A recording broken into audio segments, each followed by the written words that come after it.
Allah Ta'ala melupakan dirinya. Jadi dihukum dengan dua.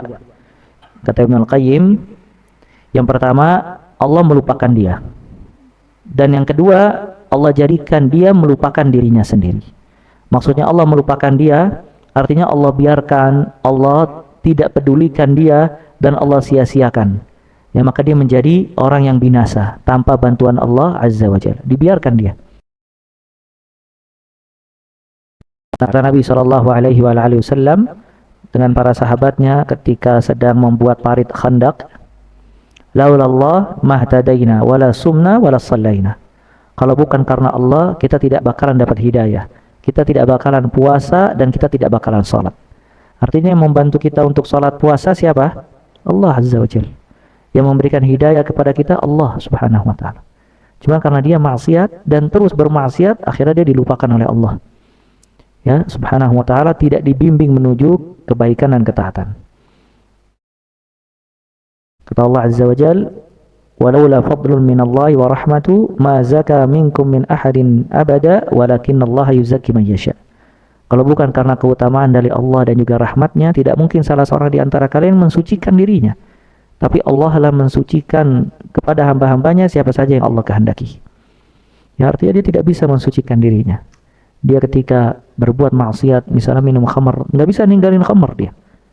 Dilupakan dia oleh Allah Azza wa Jalla. Dan seterusnya. Yang kedua, wa amma insa'uhu nafsahu fahuwa insa'uhu lihududhiha al-'aliyah wa asbab sa'adatiha wa falahiha wa salahiha wa ma takmulu bihi nafsuh. Dilupakan, Allah jadikan dia melupakan dirinya sendiri, artinya dia dilupakan untuk mencapai derajat-derajat yang tinggi. Dilupakan untuk bisa menggapai sebab-sebab kebahagiaan, keberuntungan, kebaikan, bahkan untuk menyempurnakan dirinya sendiri. Sebagian hamba ya ikhwah, dia tahu asbab sa'adah, dia tahu sebab-sebab kebahagiaan. Di antara sebab kebahagiaan, bersyukur atas nikmat, bersabar atas musibah, beristighfar dari perbuatan dosa.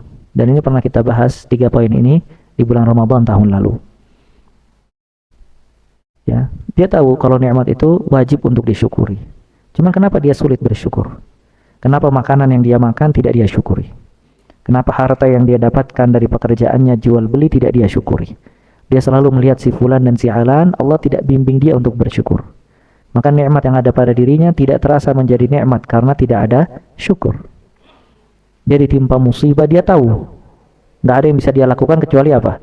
Sabar. Ya, kata para ulama atau disebutkan dalam pepatah Arab, imma an tasbir sabral kiram atau taslu salwal bahaim.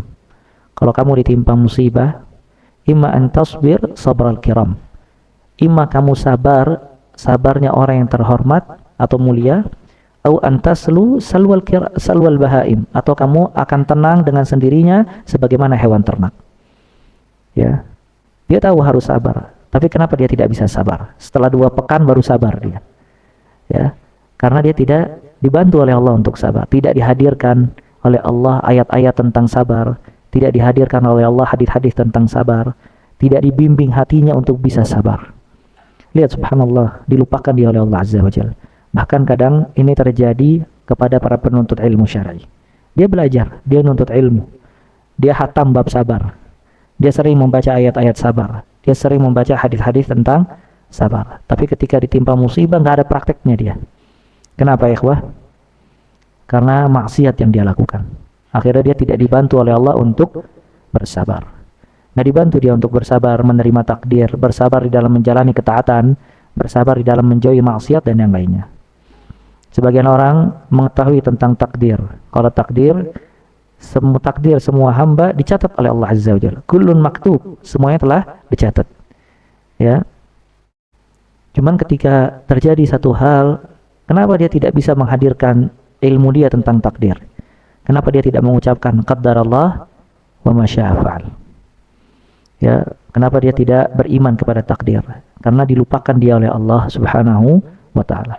Makanya kalau antum baca kisah-kisah orang yang dia bisa sabar di atas musibah di luar nalar kita, dia bisa beriman dengan semua takdir, qada dan qadar, dia bisa bersyukur atas semua nikmat, dia bisa berakhlak mulia, bermuamalah dengan manusia dengan baik, maka itu karena ketaatan dia kepada Allah.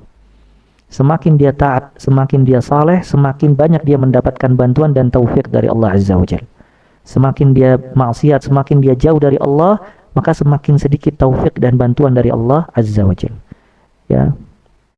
Di antara hal kecil lainnya, minum dengan tangan apa? Tangan kanan apa kiri? Apa hukum minum dengan tangan kiri? Haram. Kata Nabi SAW, ya, fa inna syaitan ya'kul wa yashrab bishimal. Sesungguhnya syaitan minum dan makan dengan tangan kiri. Kalau berdiri, ya, ada khilaf kalau berdiri. Walaupun ada sebagian menyatakan kalau minum tidak boleh berdiri, kalau makan boleh berdiri. Cuman tetap yang paling afdal makan dan minum dalam keadaan duduk.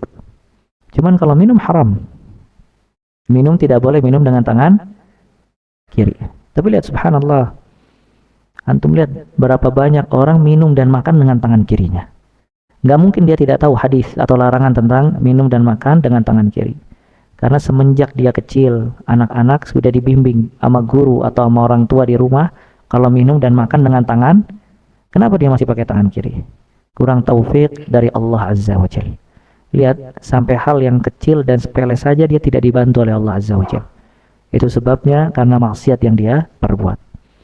Maka ini hukuman dari Allah Subhanahu wa ta'ala. Dan banyak hal lagi yang membuat dia melupakan dirinya sendiri. Qana'ah. Dia merasa puas dan ridha dengan semua rizki Allah Azza wa Jalla. Dia tahu bab qana'ah, dia tahu harus qana'ah. Tapi kenapa dia tidak bisa qana'ah? Karena maksiat kepada Allah Azza wa Jalla. Dia tahu keutamaan